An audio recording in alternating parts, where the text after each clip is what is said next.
Hello, everyone. Welcome to the monthly read and cards and channeling group for those of you who stay for the after hour, after half hour, typically. So we're going to do the monthly read for March. It's my birthday tomorrow, so totally interested, personally invested in this one, everybody. I don't know what we're going to get. Oh, okay. Just visions from the liminal space. It's interesting. Oh, there's a different deck for the key card, but I guess we'll do that later. So first, let's see. March. Tell us what we need to know in order to be on the earth that we most prefer as the versions of ourselves that we most prefer. Can't tell which one of those was the one. Sometimes you get vibes, you know. No, no, okay. Great. That was done. All right. 1, 2, 3. Okay. If you choose to accept it, let's see.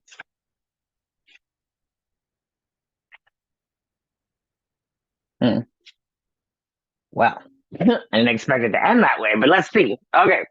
So for the concern card, what is, subjectively, objectively going on? We have energy follows intention. And we see here it's a brain that has roses growing out of it and vines and such. Some roses bloom, some unbudded or just buds. And I mean, obviously we know this. Nothing without intention, nothing without intention. Shout out to Solange. Okay. But we also have to say, like, with this card, where you put your energy, and this is going to be increasing, March is spring. So this is going to be increasing all the way through the year, right? All the way up to our, in the States, big ass little election that we're going to have. Little big ass election. So, I think that this is where the momentum sort of picks up in the year. And I think this is where the personal stakes are higher individually for people. Meaning like showing up in the world as you prefer yourself to be. And not really like capitulating to the excuses that you have been willing to make in the past.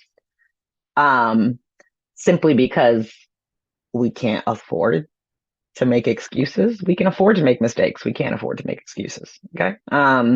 Like you can learn on the ground, you can learn in action, you can learn on the job, so to speak, on the job of yourself. Always you're learning anyway. But like energy follows intention, meaning to me, I mean, one of my teachers, Bashar says, you don't change the world, you change yourself, and then you shift to a version of Earth that version of you exists on. So that's the energy that follows intention. Okay. Like the little literal earth that you are on. I actually got schooled. I talked to Bashar yesterday and got schooled on, he basically told me to raise my prices. Point blank period. He was like, in so many words, and he had a lot of them for me yesterday, which is not always the case. He basically was like, he told me the true definition, or not the true, their definition of power is that you are able to, I have to run this back when we're off here and I'll put the real quote, but like that you that you feel you're able to be your authentic self. So that's the true definition of power. And then he was like, don't you like think that your work has value? Like, I know it has value. And I was saying to him, them, because obviously it has multiple pronouns there, but like, I was like, okay, well, I know knowing people's economic straits and then pricing yourself at the value that you deserve. I was like, there can be a reality gap there. Is there not a reality gap there? And he was like, basically, in making the choice to choose to be authentic about your value, that you shift yourself to a reality where that can be true and people can have economic situations that then you can be sensitive through your work, basically. It's like you price it at the price it is, someone's going to pay that price. And then at a later point in time, you can decide whether that's the same price for everybody.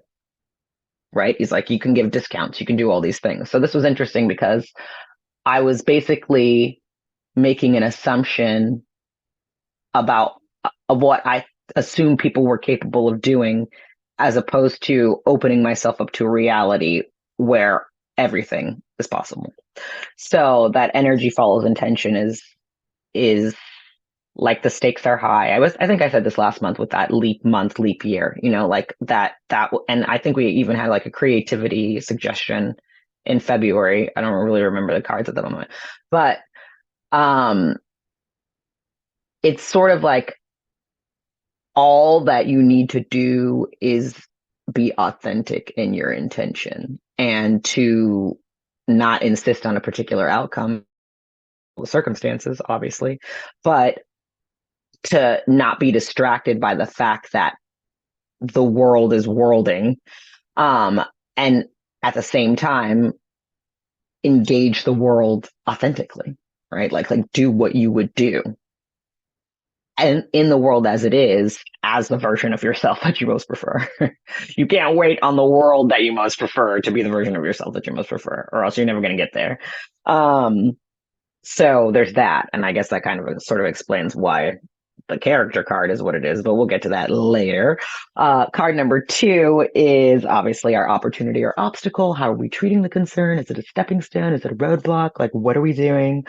Um, we have, oh, let it break. It's a wishbone. It's a wishbone and it's broken. Um, I'm actually kind of curious what the book says about that, so I'll look at that in a minute. But wishbones, which is actually something I used to do a lot when we used to eat dinner around the table, which is not something we do anymore. But when we used to do that, and I still ate chicken because I don't eat no chicken no more. I used to break wishbones, and it's ritual. It's just a ritual. It's it's a ritual of intention, right? Like and it's also checking in with self and being like, oh, there's something I want. So if you have something that you could make a wish about personally, okay, I know that a lot of us are like, I wish for world peace and non-environmental issues. Yes, okay, but individually, what can you actually do to bring your life more into alignment with what is important to you? Because obviously we're not talking about what you can't do, right? We're talking about what you can do, because that's what you can do is your business, and what you can't do is not your business. Okay. So there's that. Now I'm actually curious about what Let It Break says. I don't really know if I've ever read this in this deck before.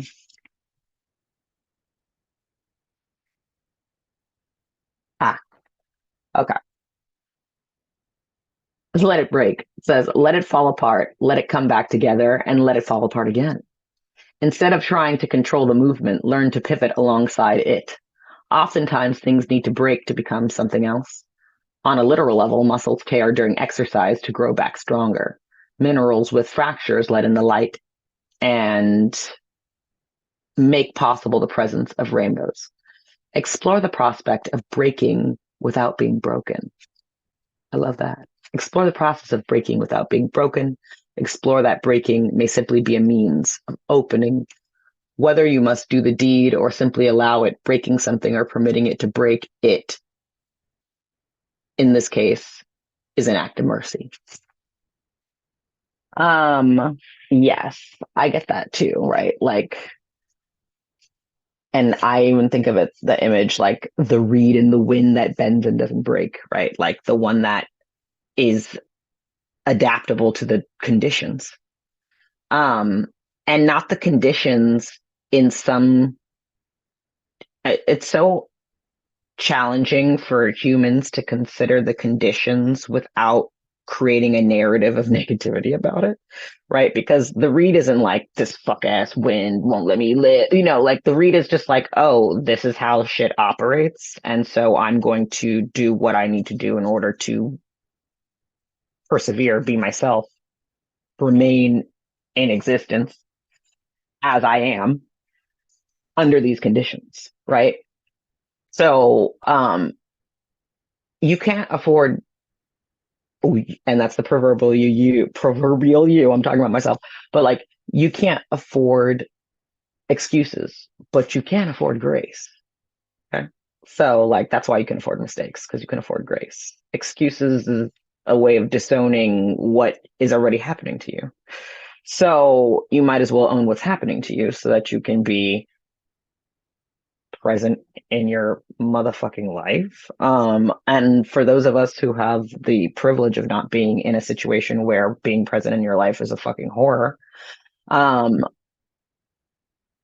the energy, like the critical mass energy that's necessary for people who can hold different frequencies and polarities and intentions that are not in the way of all the absolutely negative narrative bullshit that most of humanity is either caught up in or personally constructing. So the critical mass that's needed for people who are of neutral and positive intent and of inclusive and extensive intent, like that has to be active to be able to counter all the energy and all the actions that are being taken in the opposite polarity of negativity.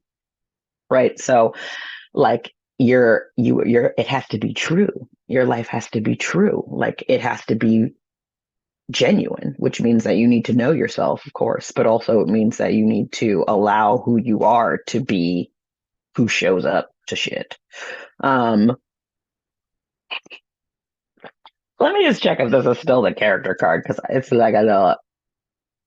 Okay, well, it's the card. So, card number 3. What about our characters helping or hurting the circumstances? Well, it, bitch. There we go.